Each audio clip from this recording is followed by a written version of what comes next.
दोस्तों नमस्कार प्रणाम। मेरे यूट्यूब चैनल संस्कार कोचिंग में दोस्तों मैं इस वीडियो में ITI 2019 में जो क्वेश्चंस पूछे गए थे सामान्य ज्ञान एवं विज्ञान के प्रश्न, उसका सॉल्यूशन लेकर आया हूं।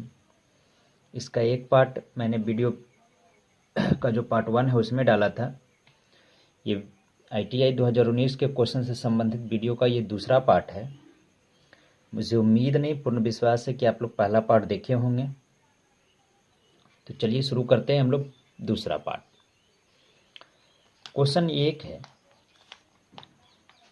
मानव शरीर में भोजन का पाचन किस अंग से शुरू होता है। यहाँ पूछा जा रहा है मानव शरीर में भोजन का पाचन किस अंग से शुरू होता है। ऑप्शन है आपके पास मुख, अर्थात मुख गुहा, आमाशय, छोटी आंत, बड़ी आंत। तो हम लोग को पता है कि भोजन हम लोग मुंह से शुरू करते हैं, जहाँ से भोजन का पाचन शुरू हो जाता है। तो इसका सही आंसर क्या है? भोजन का पाचन कहाँ से शुरू हो जाता है? मुख से, अर्थात जिसको ना शुद्ध भाषा बायोलॉजी की भाषा में मुख गुहा भी बोला जाता है। अब इससे संबंधित कुछ क्वेश्चंस बनता है जो कि मैंने साथ लेते चला है। वह पहला, मनुष्य के मुख में लार पाया जाता है। मनुष्य के मुख में क्या पाया जाता है? लार, जो कि आंतरिक भाग जैसे जीभ और जो ग्रंथियां होती हैं उनको चिकनाई देने का काम करता है। दूसरा है, लार में टाइलिन नामक एंजाइम पाया जाता है। क्वेश्चन आपसे ये भी पूछ सकता है कि लार में कौन सा एंजाइम पाया जाता है। तो लार में टाइलिन नामक एंजाइम पाया जाता है। टाइलिन जिसका मीनिंग होता है शुरू PT/LIN, ध्यान रखना, PT/LIN। तो लार में कौन सा एंजाइम? टाइलिन पाया जाता है। तीसरा पॉइंट इससे है, टाइलिन स्टार्च को माल्टोज में बदलता है। मुंह के लार में जो टाइलिन पाया जाता है वह स्टार्च को माल्टोज में बदलता है। आगे पॉइंट है कि मुख से भोजन ग्रसनी में होते हुए आमाशय में चला जाता है। कहाँ जाता है? आमाशय में चला जाता है। तो आमाशय में भोजन 4 घंटों तक रहता है। आमाशय में भोजन कितना देर तक रहता है? 4 घंटों तक रहता है।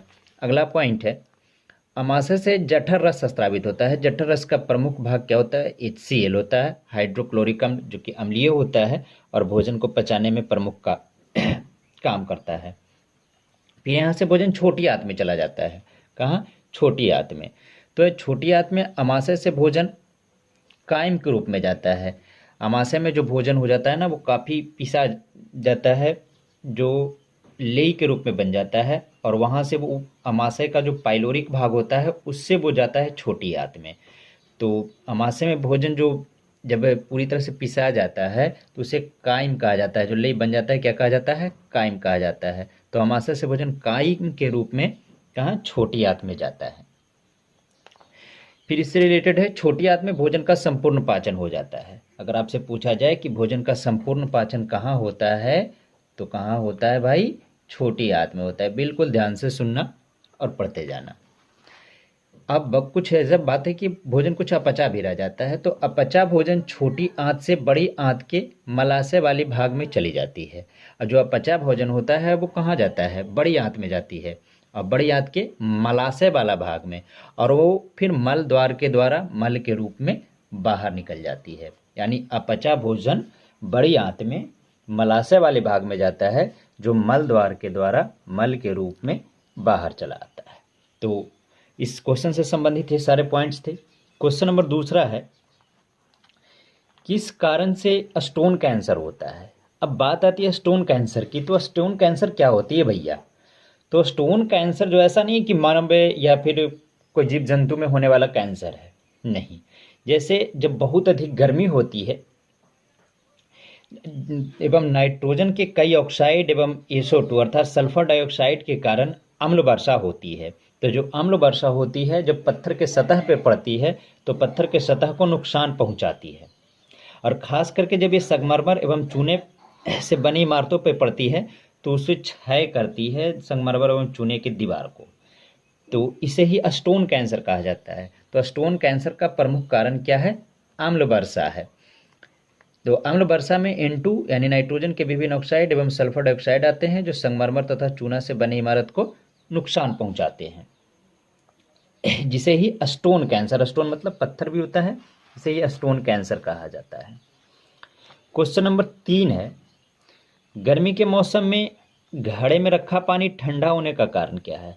जनरली भैया आप लोग भी यूज करते होंगे, जब गर्मी आती है तो मिट्टी से बने घड़े के बर्तन में हम लोग पानी रख देते हैं कि ठंडा हो जाएगा। तो इसका कारण क्या है? परासरण, भाप विसरण, बाष्पोत्सर्जन।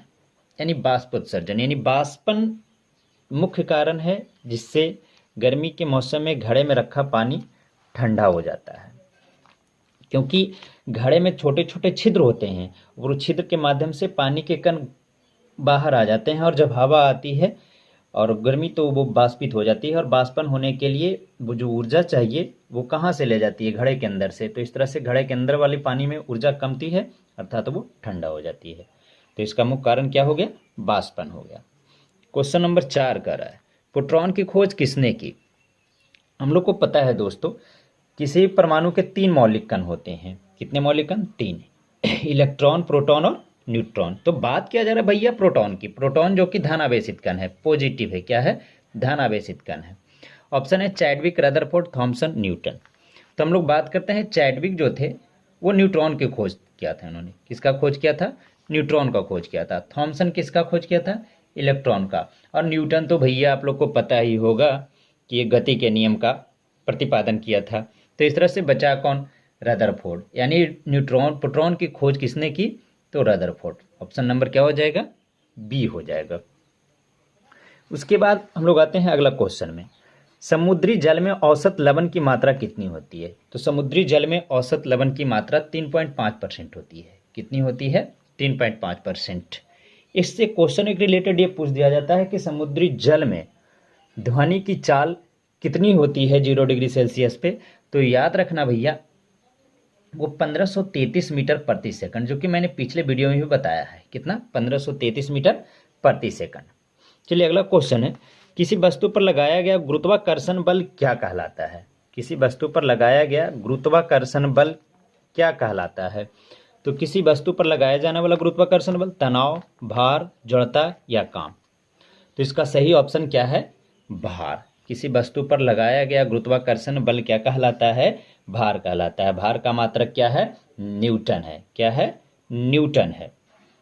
एक चीज और, जब हम लोग पृथ्वी से चंद्रमा पर जाते हैं तो चंद्रमा पर जो होता है ना 1/6 भार कम जाता है, तो वहाँ भार कमता है, वजन नहीं कमता है। याद रखना, अर्थ इस तरह से यह होता है कि चंद्रमा का जो गुरुत्वाकर्षण बल है वो पृथ्वी के गुरुत्वाकर्षण बल से 1/6 क्या है? कम है। चलिए क्वेश्चन नंबर 7 देखते हैं, प्रकाश संश्लेषण में पौधे किस ऊर्जा का उपयोग करते हैं? प्रकाश संश्लेषण की प्रक्रिया में पौधे किस ऊर्जा का प्रयोग करते हैं? तो हम लोग को पता है कि प्रकाश संश्लेषण की प्रक्रिया के लिए क्लोरोफिल, सूर्य का प्रकाश, CO2 एवं जल का होना आवश्यक है। तो सूर्य के प्रकाश से तो अमूमन ये चीज फिक्स है कि सौर ऊर्जा ही लेंगे पौधे। तो इस तरह से क्या लेते हैं? सौर ऊर्जा। और याद रखना, सौर ऊर्जा को लेकर के उसे रासायनिक ऊर्जा में पौधे क्या कर देते हैं? परिवर्तित कर देते हैं। चलिए क्वेश्चन नंबर 7 के बाद क्वेश्चन नंबर हम लोग 8 से देखते हैं। क्वेश्चन नंबर 8वां। क्वेश्चन नंबर 8 में है, आधुनिक भारत का जनक कहा जाता है। किन्हें कहा जाता है? लाला लाजपत राय, राजा राम मोहन राय, महात्मा गांधी, भगत सिंह। तो याद रखना है, आधुनिक भारत का जनक राजा राम मोहन राय को कहा जाता है। एक चीज और याद रखना कि राजा राम मोहन राय की एक उपाधि थी, उपनाम से इसे जानते थे, राजा जी। क्या कहते थे इनको? राजा। क्या कहते थे इनको? राजा कहा जाता था। अभी अब बात कर लेते हैं लाला लाजपत राय, जिन्होंने साइमन कमीशन का जब विरोध किया था तो अंग्रेज के सिपाहियों ने इन्हें लाठी से बहुत ज़्यादा पीटा था और इनकी अंततः मृत्यु हो गई थी भी। तो इन्होंने एक नारा दिया था कि अंग्रेजी शासन का लाठी का एक एक प्रहार अंग्रेजी शासन की ताबूत के कील साबित होंगे। तो यह नारा किसका था? लाला लाजपत राय का। महात्मा गांधी, इनके बारे में तो कुछ कहना ही नहीं है, सभी को कुछ पता ही है। भगत सिंह, जो कि एक वीर सेनानी थे, क्रांतिकारी थे। 23 मार्च 1931 को असेंबली हॉल में बम फेंकने के जुर्म में केस में इनको फांसी दे दिया गया भी। अब राजा राम मोहन से कुछ रिलेटेड क्वेश्चंस है, पॉइंट्स है, जो कि हम लोग यहाँ देखते हैं। इन्होंने ब्रह्मा समाज की स्थापना की थी 1828 ईस्वी में। यानी जब यहाँ आपसे ये पूछा जाए कि ब्रह्मा समाज की स्थापना किसने की, तो राजा राम मोहन राय। किसने की थी? राजा राम मोहन राय। इनके अलावा सती प्रथा का अंत भी लॉर्ड विलियम बेंटिक की सहायता से इन्होंने 1829 ईस्वी में समाप्त करवाया था। अब बात कर लेते हैं सती प्रथा की। सती प्रथा क्या होती थी? सती प्रथा भारत में एक ऐसी रूढ़िवाद कुरीति थी जिसमें जब किसी स्त्री का पति मर जाता था तो साथ में स्त्री को भी जला दिया जाता था, लेकिन जब पत्नी मरती थी तो उसके पति को नहीं जलाया जाता था। ये एक कुरीति थी समाज में, जिसे उस समय के तत्कालीन governor general Lord William Bentinck की सहायता से राजा राम मोहन राय 1829 ईस्वी में खत्म करवा दिया। तो यहाँ से पूछा जाए कि सती प्रथा का अंत कब हुआ? 1829 ईस्वी में। किसने करवाया? राजा राम मोहन राय की सहायता से लॉर्ड विलियम बेंटिक ने। अब लॉर्ड विलियम बेंटिक क्या था? ये भारत का पहला गवर्नर जनरल था। 1833 के चार्टर्ड एक्ट द्वारा बना था। 1833 के चार्टर्ड एक्ट द्वारा बना था। इसके पहला गवर्नर जनरल का मतलब इससे पहले जो गवर्नर जनरल होते थे वो बंगाल का गवर्नर जनरल होते थे, लेकिन 1833 के चार्टर एक्ट द्वारा बंगाल के गवर्नर जनरल को संपूर्ण भारत का गवर्नर जनरल का दर्जा दिया गया।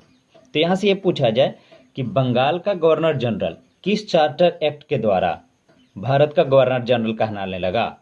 तो 1833 के चार्टर एक्ट के द्वारा। किस चार्टर एक्ट द्वारा? 1833।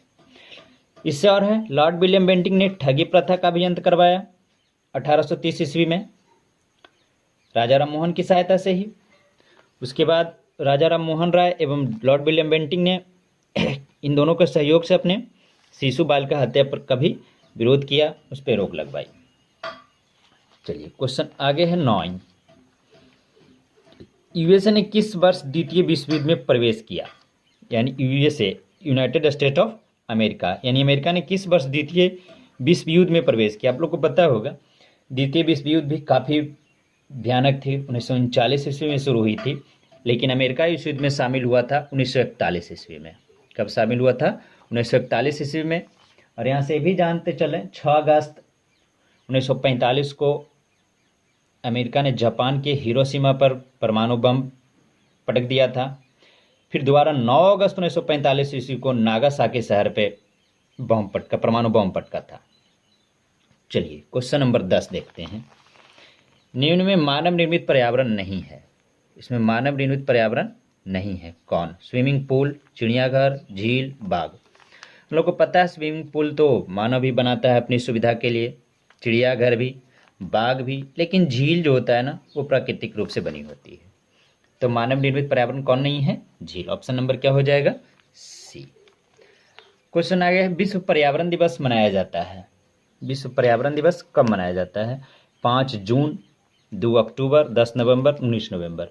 तो विश्व पर्यावरण दिवस 5 जून को मनाया जाता है। कब मनाया जाता है? 5 जून। यहाँ से पूछा जाए कुछ और है, विश्व टीबी दिवस कब मनाया जाता है? 24 मार्च। विश्व एड्स दिवस कब मनाया जाता है? 1 दिसंबर। Question number 12। सिक्किम राज्य में स्थित दर्रा है। सिक्किम राज्य में कौन कौन से दर्रा है? माना एवं नीति दर्रा, सिप किला दर्रा, नाथुला एवं जेलेप ला दर्रा, बुर्जिल एवं जोजिला दर्रा। तो बात है सिक्किम की, तो हम लोग देखते हैं माना एवं नीति दर्रा है जो उत्तराखंड में, याद रखना माना एवं नीति दर्रा कहाँ है? उत्तराखंड में है। सिप किला दर्रा जो है वो हिमाचल प्रदेश में है। बुर्जिल एवं जोजिला दर्रा जो है वो जम्मू कश्मीर में है। तो बचा कौन? नाथुला एवं जेलेपला दर्रा। कौन सा? नाथुला एवं जेलेपला दर्रा कहाँ है? सिक्किम राज्य में है।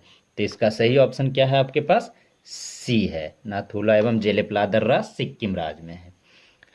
क्वेश्चन नंबर 13 है, पीएमजीएसवाई शुरू कब की गई थी? पीएमजीएसवाई क्या है? पीएमजीएसवाई प्रधानमंत्री ग्राम सड़क योजना, यानी हर गांव हर शहर को पक्की सड़क से जोड़ने की योजना थी, जो कि पीएमजीएसवाई कहलाई।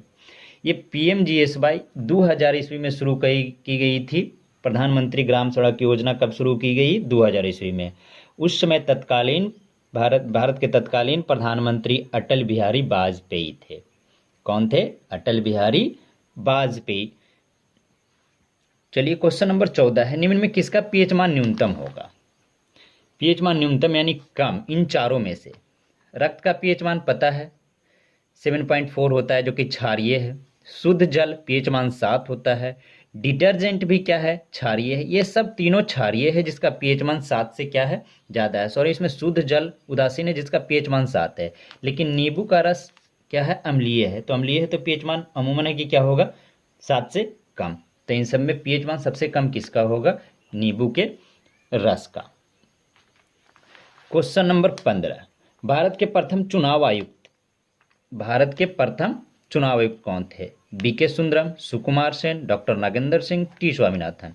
तो भारत के प्रथम चुनाव आयुक्त सुकुमार सेन थे। Option number B, Sukumar Sen, option number B.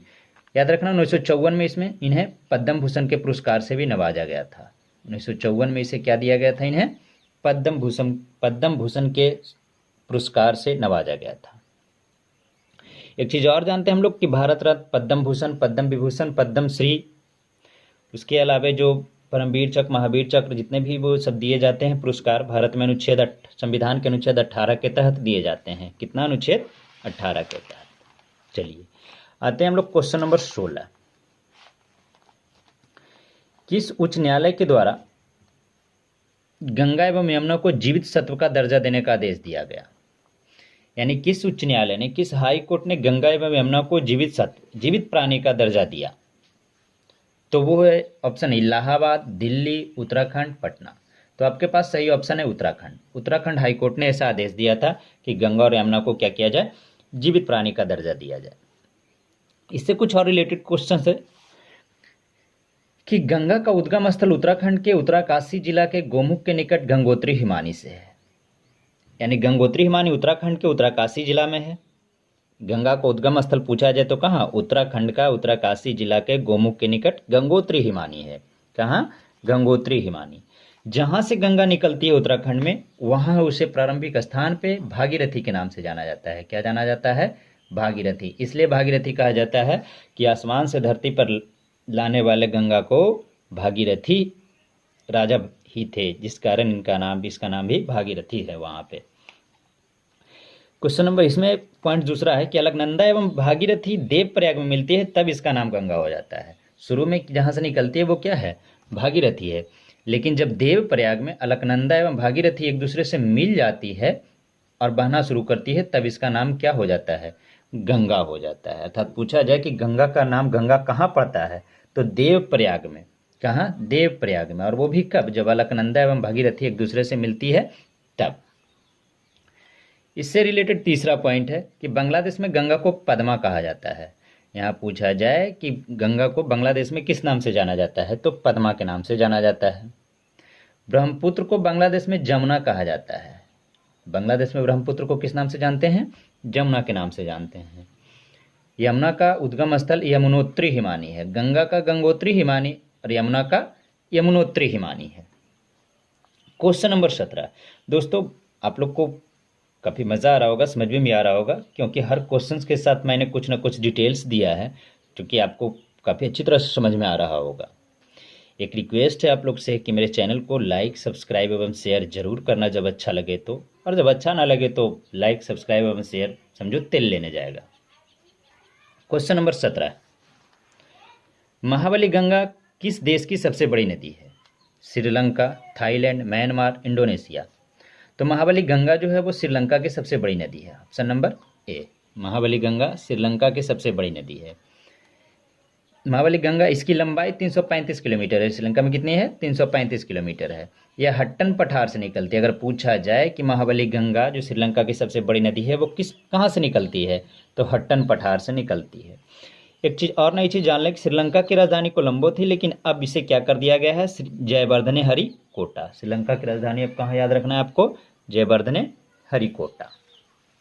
Question number 18 कि Harry Potter and the Cursed Child पुस्तक के लेखक, इस पुस्तक के लेखक हैं जेके रॉलिंग। कौन है, जेके रॉलिंग। दोस्तों ये सभी क्वेश्चंस 2019 में आईटीआई में पूछे गए थे।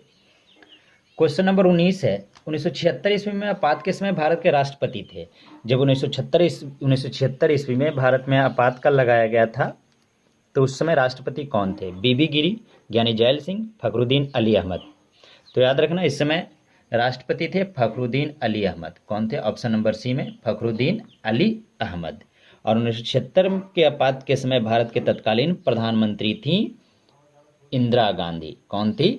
इंदिरा गांधी, जिन्हें आयरन लेडी भी कहा जाता है। इंदिरा गांधी को क्या उपनाम से जाना जाता था? Iron lady. क्वेश्चन नंबर 20 है, लक्षद्वीप में द्वीपों की संख्या है। लक्षद्वीप में कितने द्वीप हैं? तो लक्षद्वीप द्वीपों का समूह है जिसमें 36 द्वीप हैं। Option number B. 21 में बात करते हैं हम लोग क्वेश्चन कि ओलंपिक के लिए क्वालिफाई प्राप्त करने वाली पहली भारतीय महिला जिम्नास्ट कौन है? ओलंपिक के लिए क्वालिफाई प्राप्त करने वाली पहली भारतीय महिला जिम्नास्ट कौन है? कर्णम मल्लेश्वरी, गीता फोगाट, पीटी उषा, दीपा कर्माकर। तो हम लोग यहाँ देखते हैं कर्णम मल्लेश्वरी जो है वो भारोत्तोलन में भाग लेती है, यानी भार उठाती है, वेट लिफ्टिंग। गीता फोगाट कुश्ती लड़ती है, रेसलिंग। पीटी उषा धावक है। तो बच गई कौन? जिम्नास्ट दीपा कर्माकर। इसका सही ऑप्शन क्या है? दीपा कर्माकर, जो कि 2016 के रियो ओलंपिक में चौथा स्थान पाकर के ओलंपिक के लिए क्वालिफाई की थी। 2016 के रियो में चौथा स्थान इसको मिला था। यहाँ से क्या हम लोग सीखा? कर्णम मल्लेश्वरी भारोत्तोलन में, गीता फोगाट रेसलिंग में भाग लेती है, और पीटी उषा एक धावक है जिसे भारत की उड़न पड़ी भी कहा जाता है। क्या कहा जाता है? भारत का उड़न पड़ी भी। पीटी उषा का पूरा नाम क्या है ये भी जानते चलते हैं हम लोग। पीलू बालकंडी टेका परवील उषा। पीलू बालकंडी टेका परवील उषा। क्वेश्चन नंबर 22, चीन में लाल क्रांति कब हुई? 1959, 49, 1952, 1935। तो चीन में लाल क्रांति हुई थी 1949 ईस्वी में माओ से तुंग के नेतृत्व में। किसके नेतृत्व में? माओ से तुंग के नेतृत्व में। इसके बाद चीन में गणराज्य की स्थापना हुई थी। फिर फ्रांसीसी क्रांति किसके काल में हुई? लुई 14वां, 15वां, 16वां, 17वां। तो फ्रांसीसी क्रांति जो हुई थी वो लुई 16वां के शासनकाल में हुई थी। किसके काल में? लुई 16वां के शासनकाल में, जो कि 1789 से 1799 ईस्वी तक चला था। फ्रांसीसी क्रांति कब तक? लुई 16वां के 1789 से 1799 ईस्वी तक। अब याद रखें कि फ्रांसीसी क्रांति कब शुरू हुई थी? 1789 ईस्वी में। फ्रांसीसी क्रांति किसके काल में हुई थी? तो लुई 16वां। अब इसके बाद हम लोग देखते हैं क्वेश्चन नंबर 24। भैया ये कंप्यूटर से रिलेटेड क्वेश्चन है। किस कंप्यूटर कुंजी द्वारा छोटे अक्षरों को बड़े अक्षरों में बदला जाता है? ऑल्ट, कंट्रोल, ऑल्ट है, कंट्रोल है, कैप्स लॉक है, इंटर है। तो ये कैप्स लॉक जो कुंजी होती है कीबोर्ड में, वो छोटे अक्षरों को बड़े अक्षरों में बदलती है। फिर है भारत में वीरता का दूसरा सर्वोच्च पुरस्कार है, यानी वीरता के क्षेत्र में दूसरा सर्वोच्च पुरस्कार। तो वीरता के क्षेत्र में सबसे जो दूसरा सर्वोच्च पुरस्कार है क्वेश्चन नंबर 25 में, वो महावीर चक्र है। कौन सा चक्र? महावीर चक्र है।